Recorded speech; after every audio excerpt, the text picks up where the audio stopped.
Hey, what is going on, guys? So it is Labor Day as I record this. I just knocked out a 25-mile bike ride, and I thought it would be a cool idea to answer some of your questions. So a few days ago, I asked for questions over on Twitter. A lot of you guys responded, and I'm going to crank through a bunch of them in this video. Now, if you want to get your questions answered in future Q&A videos, because I think this might be a fun thing to do in the future, you can follow me on Twitter over at Tom Frankly. So with that being said, let's get into the first question.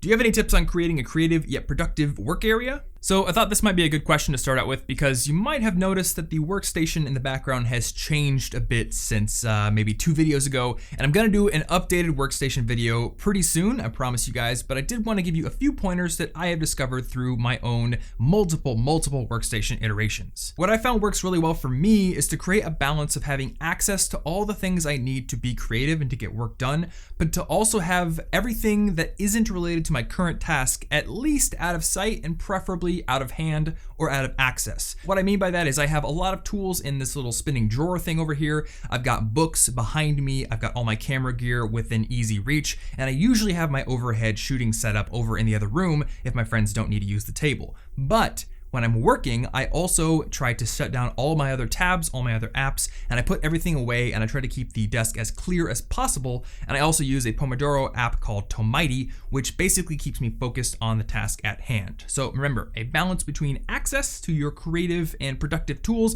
but also focus and lack of distraction. How did you decide to start a YouTube channel? So that's a bit of an interesting story actually, because my channel has been on YouTube since 2006. And back when my brother and I created it, we shared it, and it was just a place for us to dump all of our dumb home videos and ninja fights and all sorts of really dumb stuff that I've since pulled off for good reason.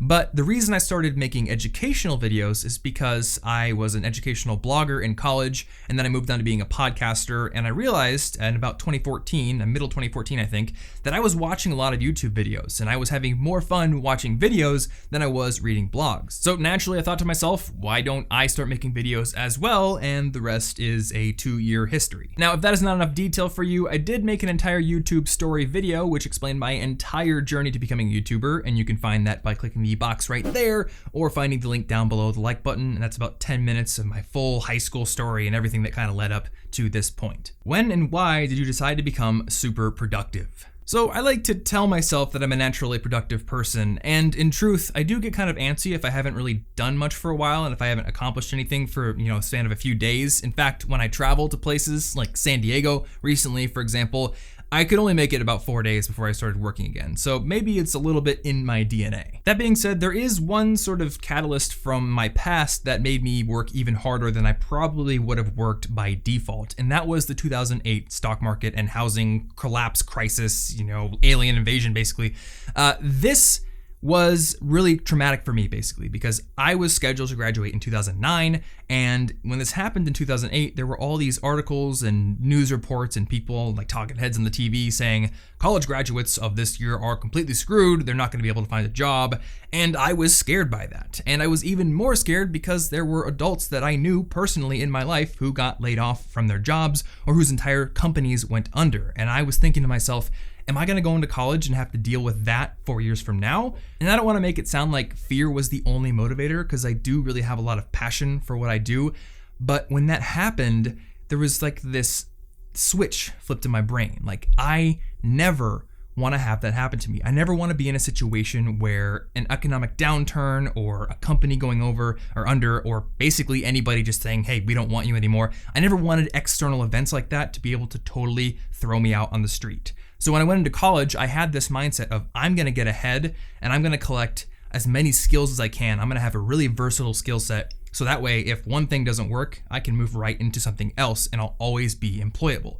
Now, today, I don't even want to be employed by anybody else, at least not for the foreseeable future, but that was at least part of the motivation for working really, really hard when I started college. How do you study efficiently when you're sleep deprived? Stop trying to work and get some sleep. Who do you main in Super Smash Bros. 4 and Overwatch? Some of you guys might hate me for this, but my main character in Super Smash Bros. 4 has always been Diddy Kong. And yes, I know he is the top tier character, and you could just say I'm picking him so I can win as many matches as possible, but I really truly did enjoy playing him. That being said, ever since Bayonetta got released as a DLC character, she is my new favorite because her movement, like the speed and the agility and her skill set, it's just sick. I love it. So I'm going to be practicing with her. With Overwatch, I do actually make an attempt to play play every single character other than a few that I just don't like.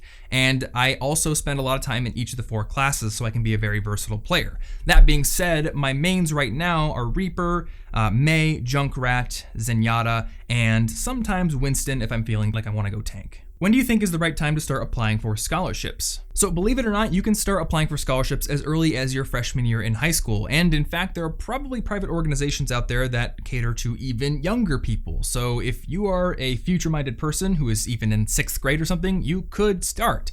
But I would say that you want to start getting serious about it when you are in 11th grade. That gives you 2 full years to start making sure your resume is how you want it to be, and lets you start thinking about clubs, and it lets you apply for a decent number of scholarships. Also, don't stop applying for scholarships after you graduate from high school, because the majority of the scholarships I won came after I had started college. I probably won 5 or 6 scholarships in college, and I won 1 scholarship in high school. So keep applying throughout the entirety of your educational career. When you're feeling lazy, how do you personally muster that last bit of energy and focus on what is at hand? Okay, so I'm gonna share a few different tips here that really help me, but please listen to me on this first one, because I have learned through personal experience that no matter how tired I am, no matter how much I think the day is wasted, no matter how much I think this particular tip is not going to help me, it always helps, at least to some degree. And that tip is to take a walk and to do it outside, because the sunlight exposure and the little bit of exercise is really going to rejuvenate you, and sunlight actually does help us to suppress the sleep urge, which contributes to that afternoon slump and a lot of those tired feelings you get when you're studying. So go for a walk, do it for just 15 minutes, 10 minutes even, make it outside, and then when you come back, choose one task, clear off your workspace, and do a Pomodoro session. This is basically a 25-minute work session where you focus only on one task. You have an external timer, either an egg timer or your phone, or the app that I like to use, which is for both Mac and Windows and is free, which is called Toe Mighty.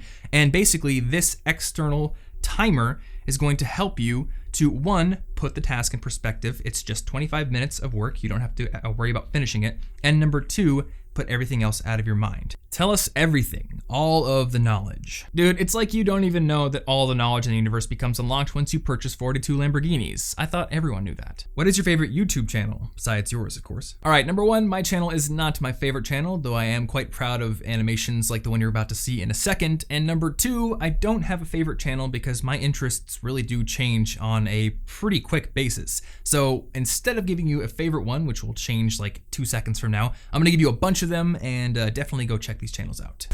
Crash Course, Vsauce 3, Linus Tech Tips, Satchel Drakes, Caddicarus, JonTron, I Like to Make Stuff, Gary Vaynerchuk, The Nerdwriter, Anna Akana, H3H3, Mowtendoo, Tom Scott, CGP Grey, Geography Now, Casey Neistat, Comics Explained, Regular Car Reviews, BrainCraft, Caleb Wojcik, Alpha M, The School of Life, Colin Furze, Youngtown, Seananners, Smarter Every Day, Did You Know Gaming, and Smooth Mcgroove. How can you develop discipline instead of motivation? I think the main contributing factor for going from fleeting motivation over to regular and reliable discipline is the habitualization of your work. Basically showing up every single day, sitting down and getting it done without needing inspiration and doing it on a schedule. And that is actually the main idea of a book I've been reading recently called The War of Art. Now, this is a book mainly for writers and creative people and people who feel like they have a calling in their lives, but I think this is actually an essential read for anyone who struggles with procrastination. One of the big concepts in this book is this idea of going from amateur over to professional, and I want to share with you a couple of sentences from the book about this idea of what a professional is. I think this particular paragraph in the professional section sums it up pretty clearly.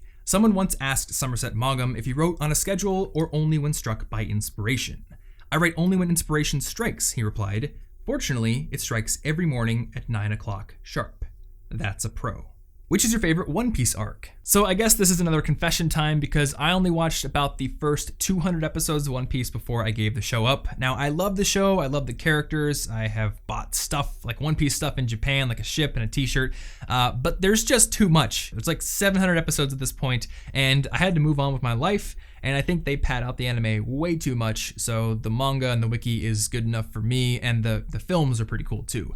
But that being said, within the first 200 episodes, my favorite arc is Alabasta, which I have on DVD, and I think I like this one more than the Skypiea arc just because the setting is cooler, and I think the villains are a bit more compelling as well. Is there any video making equipment that you would recommend? Oh yes, there is. It's right here. Okay, just kidding, I'm not Casey Neistat, though I do think there is something to be said for caring way more about the story and the content than the gear if you're a beginning YouTuber or you're somebody who has any sort of aspirations and dreams for making video of any sort, because those are way more important. I mean, take for example Jenny Nicholson's channel. Now I think she literally is filming these things on a potato, but one of them has over 2 million views and she's funny, her stuff is compelling.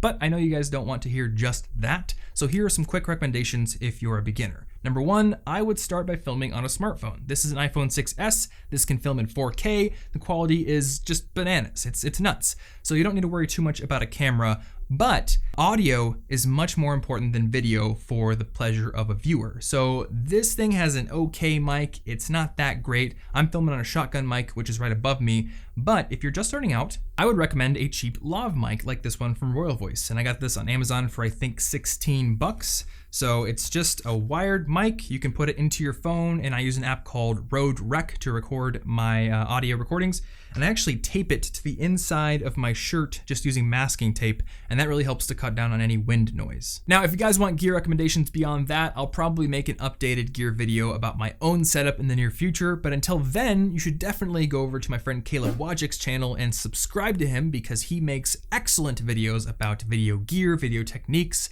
and he's the guy who taught me a lot of what I know about how to make good videos. Favorite fictional books? So I did make a video on my top 10 favorite fictional books a little while ago, and you can check it out right there because my picks have not really changed. That being said, I am currently reading a book called A Darker Shade of Magic, and this is highly enjoyable, so I can give it a recommendation, even though I haven't finished it yet, but I'm getting there. That about does it for the questions I'm gonna answer in this video. Hopefully you guys enjoyed this new Q&A format, and if you did, I would love it if you went down in the comments and let me know, and if enough people did, I'll probably make this an ongoing Q&A format that I'll sprinkle in with the regular videos. Also, if you wanna ask me your own questions, something that you just need to know, you can follow me over on Twitter at TomFrankly, and sometimes, periodically, I will put out a tweet asking for questions, which I will pull from for these videos. Also, if you wanna get my free book on earning better grades, you can click the link right there and get it delivered right to your email address, and you can subscribe to this channel for more tips on being a more effective student every single week right down there. If you missed last week's video, we talked about a habit that can keep you motivated and organized all semester, so check it out right there, and if you want to connect with me, send a raven.